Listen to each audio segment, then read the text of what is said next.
So if you want to start learning to accompany waltzes using the basses on your C-sharp D box or any other kind of box, you are going to learn first of all to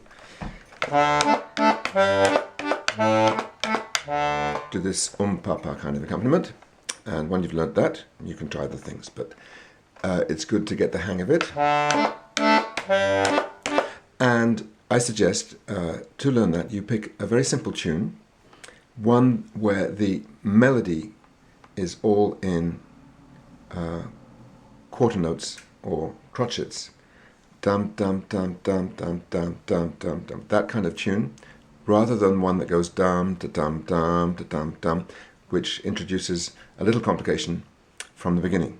And if you choose one that is bum bum bum bum bum bum, you'll be able to synchronize your right hand and left hand really easily and get the pa-pa thing happening. So the tune I would recommend is, just for the purposes of this lesson, is one that I picked myself, and it helped me a lot. It was an old hymn tune, Morning Has Broken, which of course was a big hit in the 1970s, I think for Cat Stevens. You probably know the tune, and if you don't, it's very easy to learn. So let's have a look at Morning Has Broken. Right, so we're playing Morning Has Broken in key of D, and the melody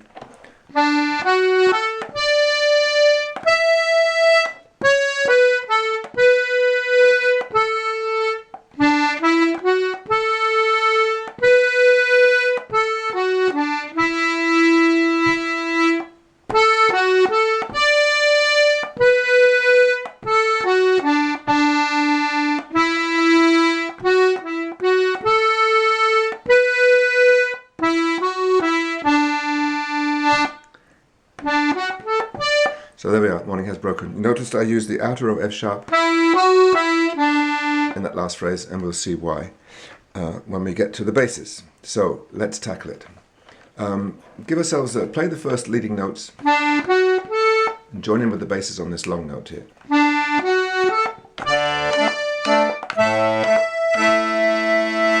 Easy enough.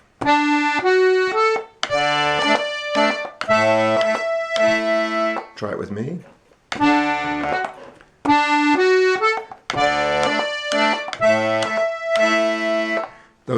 That's just long notes, so you've got held for 3 beats each note. So we've got an pa-pa to get in on each one.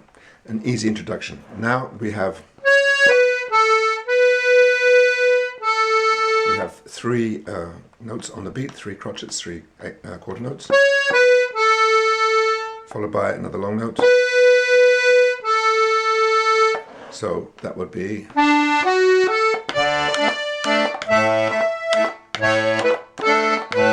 sorry.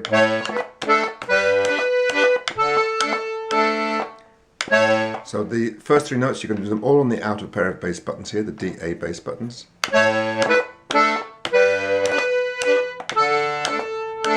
Again.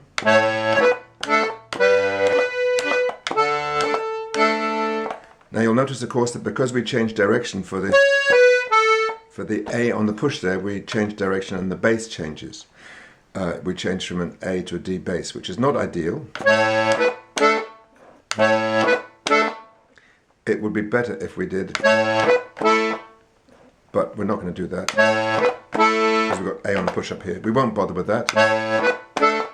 The slight clash will be noticed by almost nobody, practically nobody, virtually nobody, nobody that you know. Or if you do have someone that will notice, write and tell me. So it's all on the A chord. Then we go over to a G chord for the long note. Back to a D. So let's play the whole thing from the start.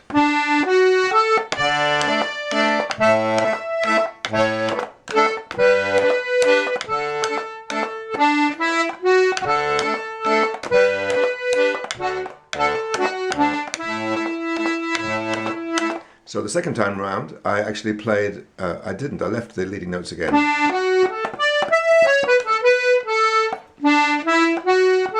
But we could play basses there, let's do it.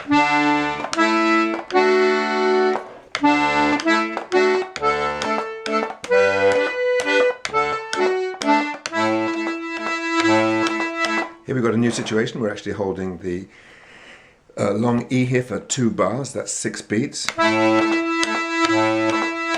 So we get to do lots of bars there. So far we've got, no, we won't. We'll play the leading notes without the basses.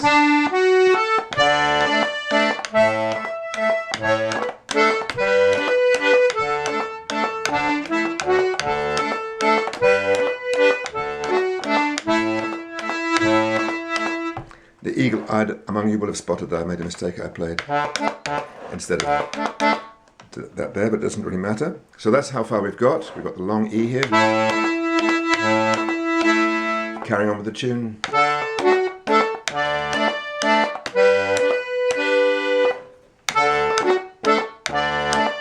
Change the G chord. Back to D.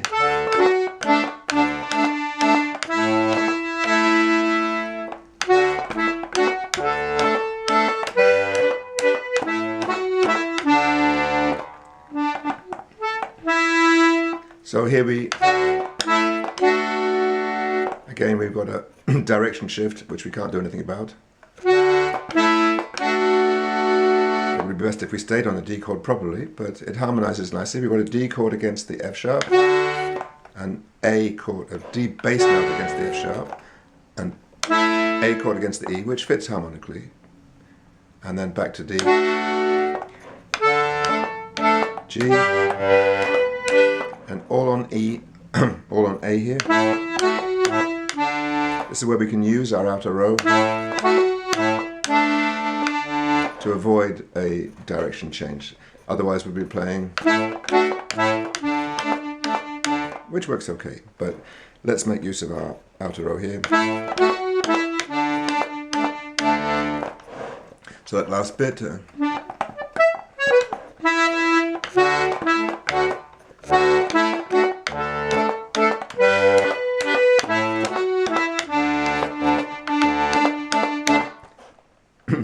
right, so a few little hesitations there, but you can see we've got basically the whole tune now. I'll try and play the whole thing for you, and then we'll look at complications that you can introduce. Here's the whole tune with basses, played slowly.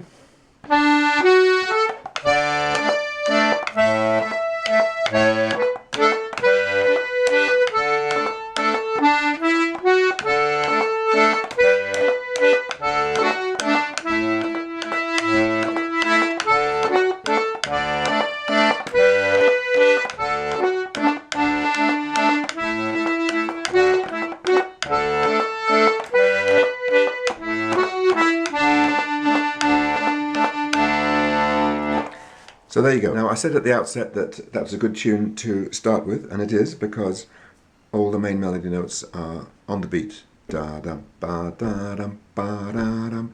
But you will get a lot of waltzes where you get a slightly different rhythm happening, where the first beat, the note on the first beat of the bar is extended by half a note, by 1/8 note, or by 1 quaver. You get a dotted crotchet, dotted 8th note, followed by a quaver, 8th note, and then back to the beat for the last one. So instead of going ya dum bum ba dum da dum ba da, that kind of tune will go da da dum ba dum da da dum ba dum da da dum ba.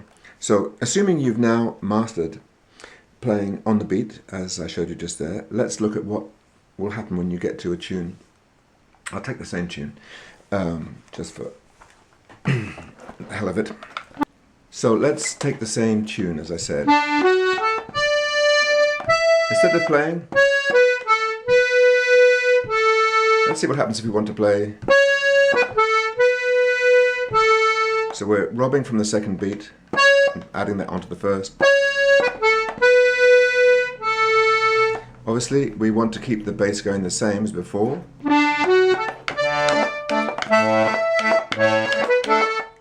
We don't want to do anything different with it. So we're no longer synchronized. And when we get to that bar, you'll find you have to keep that. You play the first note. I'm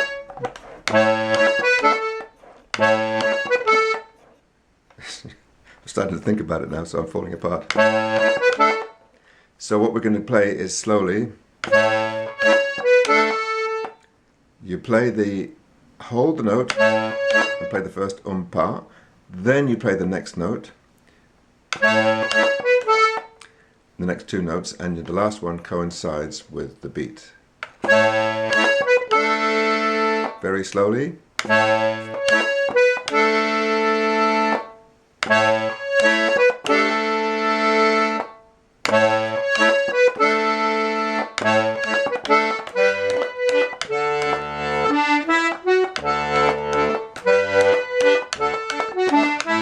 Same thing there. Instead of playing,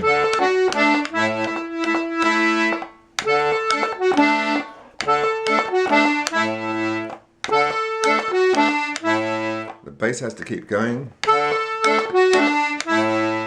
and you have to time it like that.